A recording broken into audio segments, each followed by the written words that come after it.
Miss Kangana Ranaut. Kangana Ranaut जी। माननीय अध्यक्ष जी, मैं आपकी धन्यवादी हूँ कि आपने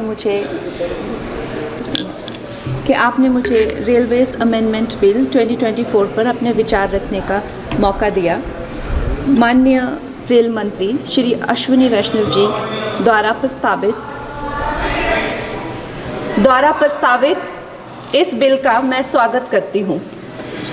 जैसे कि हमारे प्रधानमंत्री श्री नरेंद्र मोदी जी हमेशा ही कहते हैं कि सरकार का काम होना चाहिए जो लोगों के जीवन में सरलता लाए, चाहे वो लॉज हो, ब्यूरोक्रेसी हो या सरकार के दफ्तर हों, उनके लिए वो एक्सेसिबल होने चाहिए और उनके लिए जो है वो किसी तरह का स्ट्रेस जनरेट ना करें और इजीली अवेलेबल होने चाहिए।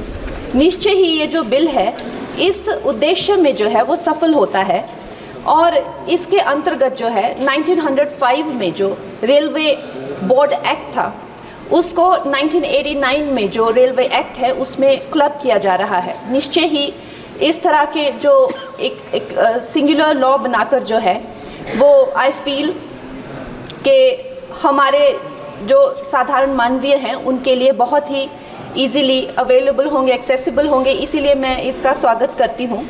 और another very important government body railway board, जिसको डायरेक्टली जो कॉरपोरेट्स के जो हर्डल्स होते हैं, जिसको हमारे प्रधानमंत्री जी हमेशा कहते हैं कि दफ्तरों के चक्कर लगाने या लोगों को एक डेस्क से दूसरे डेस्क भेजना, आई थिंक इससे भी उनको जो है वो छुटकारा मिलता है। ये डायरेक्टली जो है सेंटर के अंडर जो है रेलवे बोर्ड को लिया जा रहा है, इसका भी मैं पूरा स्वागत करती हूँ। और उसके साथ ही वंदे भारत की जो हमारी जो ट्रेन्स हैं वो हमारे लिए आत्मनिर्भर भारत आधुनिकीकरण का एक बहुत बड़ा, एक प्रभावशाली उदाहरण, एक चिन्ह बनकर आई हैं सामने। और जब 68 वंदे भारत जो है भारत को दी गई थी तो उसमें से एक वंदे भारत हमारे हिमाचल जैसे छोटे से प्रदेश को भी दी गई थी, ऊना शहर में।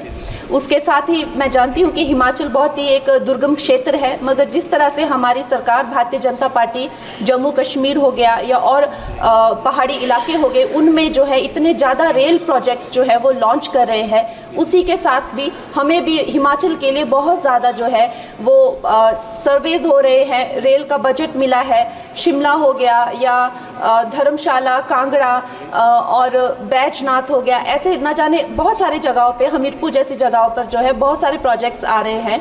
लेकिन मैं माननीय मंत्री जी का ध्यान मैं मंडी क्षेत्र की तरफ लाना चाहूँगी। एक्चुअली मंडी क्षेत्र 60 to 70% ऑफ जो हिमाचल का जियोग्राफिक एरिया है वो मंडी क्षेत्र में ही आता है। और हमारा जो क्षेत्र है उसमें अभी तक इस तरह का ना कोई सर्वे हुआ है ना सुविधा है। अगर हमारे क्षेत्र में अगर चाहे वो सेंट्रल मंडी अगर दिल्ली से जुड़ता है या चंडीगढ़ या चाहे अंबाला जैसी 2-3 जगहों से भी अगर हमें जोड़ा जाए तो हमारे हिमाचल की जो प्रगति और विकास है उसमें हमें बहुत सहायता मिलेगी। और उसके साथ ही मैं बहुत बहुत बधाई देती हूँ हमारे मंत्री जी को for 2024 railway amendment bill. Thank you. Related to a sports concession for sports persons, because these sports women and men throughout the country have to travel a number of times to various districts, various states within the country, not just once. And the Ministry of Sports and Youth Affairs has written to the Ministry of Railways on several occasions before and asked them for concessions specifically for sports persons. This is not covered under disabled, or it's not covered under your subsidies that you give everybody, but specifically also for various states the budget for Khelo India has been reduced. With such a background, are you going to specifically give concessions to young people who are participating in sports, who are making our country proud, and give specific sports persons concessions to travel by railways, because they have to do it multiple number of times throughout the year?